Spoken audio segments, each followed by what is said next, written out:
Um, this past week in the Johnson City Press, Joe Avento did 4 articles basically outlining our strategic plan. And while I think it got a lot of attention and a lot of coverage, I think the reality of it is what this really was just an attempt to put our vision and our thought process down so that everybody would kind of understand where we are and what we were doing. Just like any organization, the one thing that we really wanted to try to do was to establish what our priorities were and then allocate resources based upon those priorities.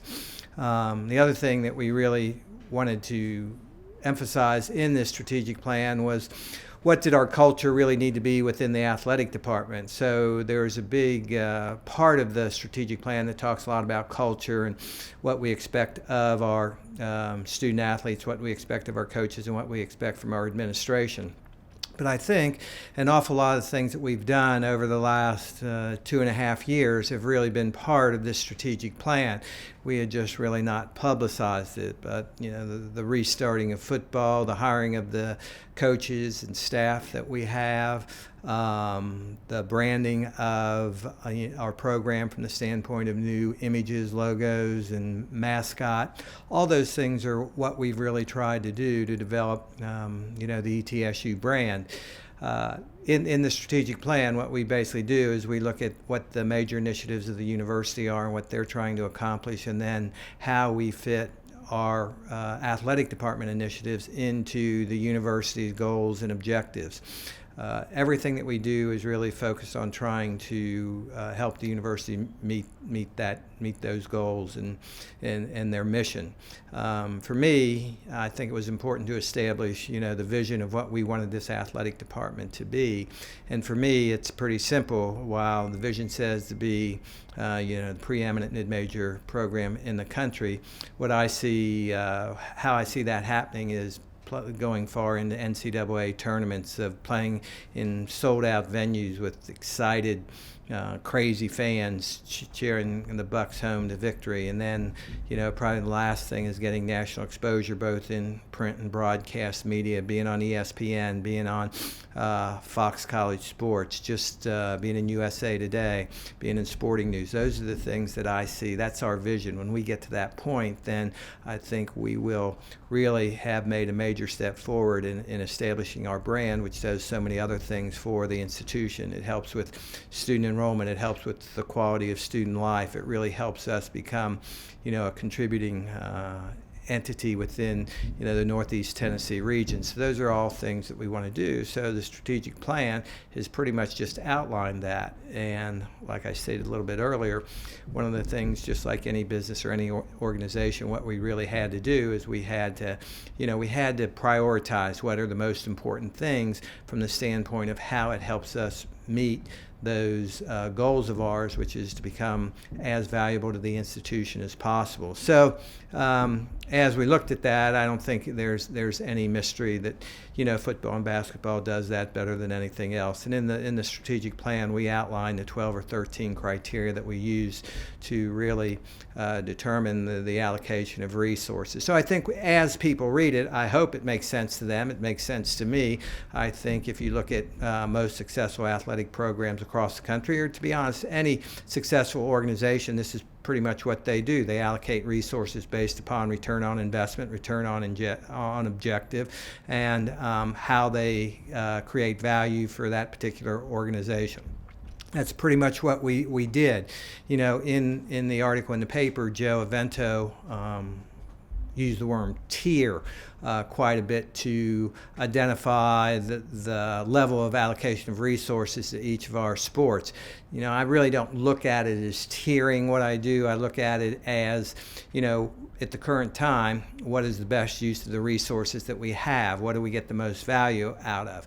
And so things could change, things could happen. In the past, my strategy was that as we see the value of a particular program getting greater and greater, we'll just continue to invest more resources in that particular program. But right now, I think where we are is where these sports are going to fit in regard to the allocation of resources. I don't particularly like the word tier. I think we expect all our programs to be successful. We just kind of determine what success means to the different program based upon the amount of resources that we put into each particular program. But we want every coach, every student athlete, irrespective of the amount of resources that are allocated to them, to every day wake up and say, how can I be better? How can I be a better student athlete? How can I be better at my sport? How can I be a better teammate? How can I do better in school? How can I fit into our team culture better? We expect every coach to get up every morning and say, what can I do to help these players get better? What can I do to help our team win the championship? And so that's kind of the culture that we're creating, and I think the people that we've brought in, along with the people that have been here, have really kind of bought into that mindset, and I think there are great days ahead for ETSU. I know people may be wondering about the opportunity to be able to review our strategic plan, and just to be perfectly honest, it's longer than I had hoped it would be, but once I started writing it, I guess I got a little bit carried away. So it's probably 32 or 33 pages. Some people say it's not the great American novel, but it may take that long to read. So what we have done is on our website, we will have a link that you can go to the strategic plan, read it. Love to get your feedback.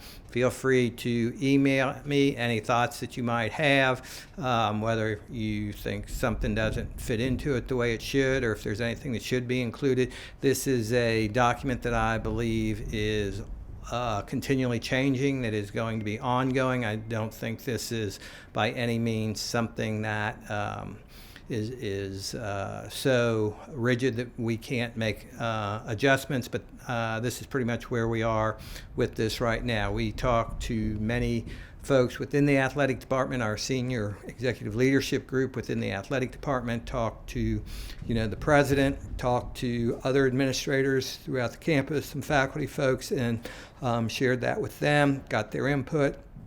And then this is the end result. So I hope it kind of is a roadmap to where we want to go, what we need to do to get there. And I think if we follow this, we're going to have a great deal of success, and every ETSU fan, student, faculty member, administrator, donor, ticket holder needs to get behind it and make it happen, because those are the people that are going to make it happen, along with our coaches, student athletes, and administrators. So if you have any questions, like I said, please feel free to email me after you read the strategic plan. Appreciate everybody's support. We're excited about where we are right now. I've seen the both men's and women's basketball team scrimmage in the last couple days. I think everybody's going to be pleased with both of these teams. They're both got a lot of new faces, and I think we'll get better as the season goes on.